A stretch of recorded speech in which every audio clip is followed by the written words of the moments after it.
I hadn't planned on using chicken gizzards that morning. But when you're staring at a cooler full of expensive live shiners that base are completely ignoring, you start thinking differently about what's actually worth putting on a hook. This was Lake Guntersville, Alabama, early June. Water temperature sitting right around 78 degrees. I'd been out since dawn with what every modern bass fisherman swears by: premium live bait, kept aerated, kept cool, presented on the latest rig designs the internet says you need. And I had exactly nothing to show for it except a lighter wallet, and that particular kind of frustration that builds when fish are clearly present but refusing everything you're offering them. That's when I remembered something Carl Eugene Bradshaw used to do. If you're interested in seeing how these forgotten American methods actually perform against what we're told to buy today, consider subscribing. That's exactly what this channel is about. Testing whether the old ways still work, or if we've been sold a story. Carl was 83 when I met him. Fished the Tennessee River his entire life. Ran a small guide service out of Decatur back when guiding meant a John boat and local knowledge, not electronics and sponsorship deals. He passed in 2019, but before he did, he told me something I didn't fully understand at the time. He said the problem with modern fishermen isn't that they don't know enough. It's that they know too much of the wrong things.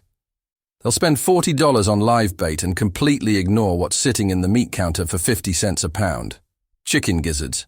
Not chicken breast. Not processed bait shaped like chicken. Raw chicken gizzards. The organ meat most people throw away or boil for their dog. Carl swore by them for bass, catfish, even crappie in certain conditions. And the part that seemed impossible to me back then was his claim that in the right situation, gizzards would outfish live bait so decisively it wasn't even close.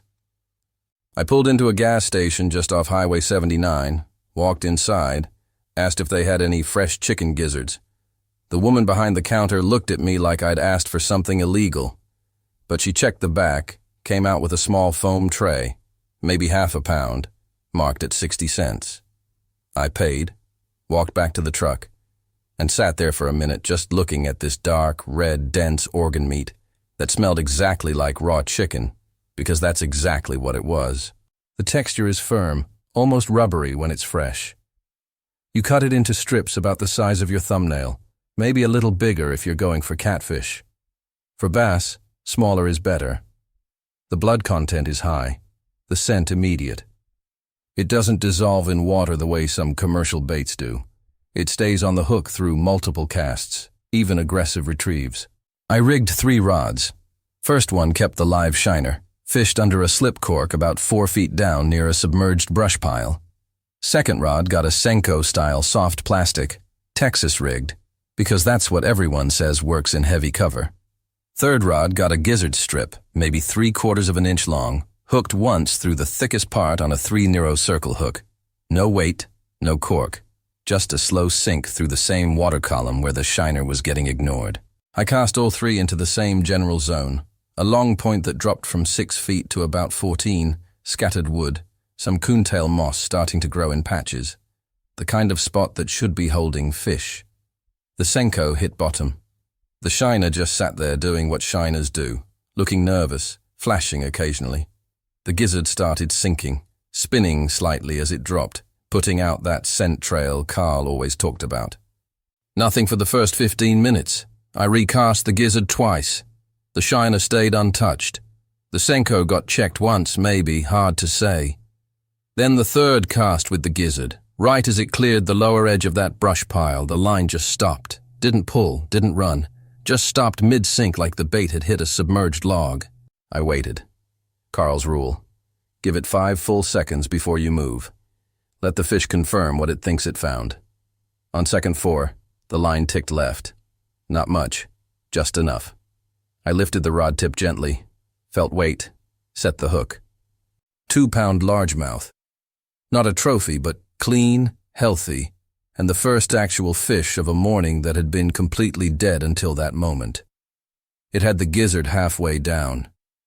I rebaited with another strip, cast back into the same lane, and within 3 minutes had another hit. This one committed immediately.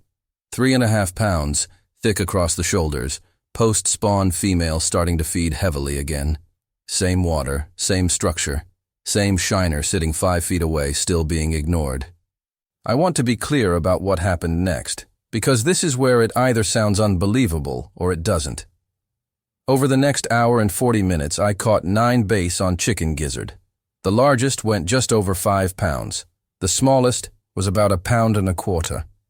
Every single one came from water where the live bait, the thing I'd paid real money for, the thing that's supposed to be the gold standard, produced absolutely nothing. The Senko got 1 fish, a short strike that didn't hook up. The shiner eventually got hit once, but the base dropped it before I could set. By 10:30, the pattern was undeniable. They wanted the gizzard, not occasionally, consistently. What makes this even stranger is that chicken gizzard isn't some forgotten Cajun catfish secret being repurposed. Carl said his father used it in the 1940s for base in the same river system, and his father learned it from dock fishermen during the Depression when buying bait wasn't an option. You used what you had. Gizzards were cheap. They worked. That was the entire calculation. But here's the part that starts to make sense when you think about what a base actually responds to. A gizzard isn't trying to mimic a shad or a bluegill. It's not imitating anything. It's pure protein and blood, sinking slowly, releasing amino acids and scent compounds that trigger a feeding response based on nutrition, not predation. Bass are opportunistic. If they detect something edible, dense and easy, they'll take it even if it doesn't look like a bait fish. There's also the density factor. A gizzard strip sinks differently than a soft plastic or a live shiner. It has weight without added lead. It has texture that creates micro vibrations as it tumbles. And because it's actual meat, it puts out a scent trail that synthetics can't replicate, and live bait, paradoxically, doesn't always match, especially if that live bait is stressed, contained, or just not what the base are keyed in on that day. The other thing Carl used to say, base don't always want something that moves like prey. Sometimes they want something that smells like food, and gizzard hits that mark in a way that's hard to engineer artificially. The enzymes, the blood, the breakdown of organic tissue and water, all of it creates a scent signature that reaches fish before they ever see the bait. I kept fishing until just past noon. Final count, 11 bass on gizzard, 0 on live bait, 1 lost fish on soft plastic. The gizzard I started with, that 60-cent half-pound tray, still had usable pieces left. I could have fished the entire day on less than $1's worth of bait and outperformed something that cost nearly 50 times as much. I'm not saying gizzard works everywhere every time. I'm saying it worked here, decisively, under conditions where modern solutions failed.